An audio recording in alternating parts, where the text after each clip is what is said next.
naglalakad ka sa malalim-lalim na snow, mas napapagod ka. Kung gusto mo magtanggal ng mga bell-bell, talagang kakayanin mo to. Talagang maglalakad ka ng kilometro. Tulad ngayon, 7.5 kilometers. Hindi biro guys. Tapos may snow pa. Nagtumbling-tumbling pa kami sa snow. Nakawala na naman ng mga pusang gala. Kami lang yata yung pinakamagala dito sa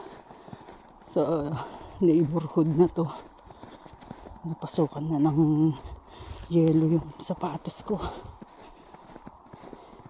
Pero pag mainit-init yung suot mo guys, kahit magtumbling-tumbling ka sa snow, hindi ka makakaramdam ng ginaw.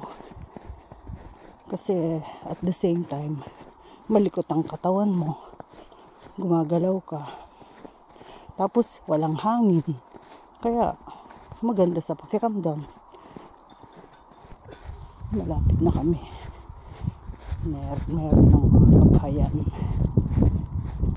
Kumampal na naman yung sa kalsada ngayon.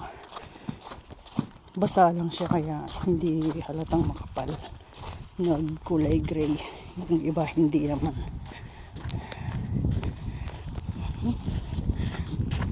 Bukas hindi ko alam kung gagala naman ng mga pusang gala.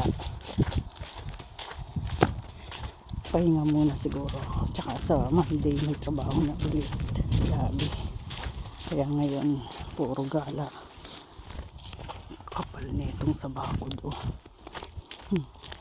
kapal na naman ngayon. Kanina ang nipis lang dito.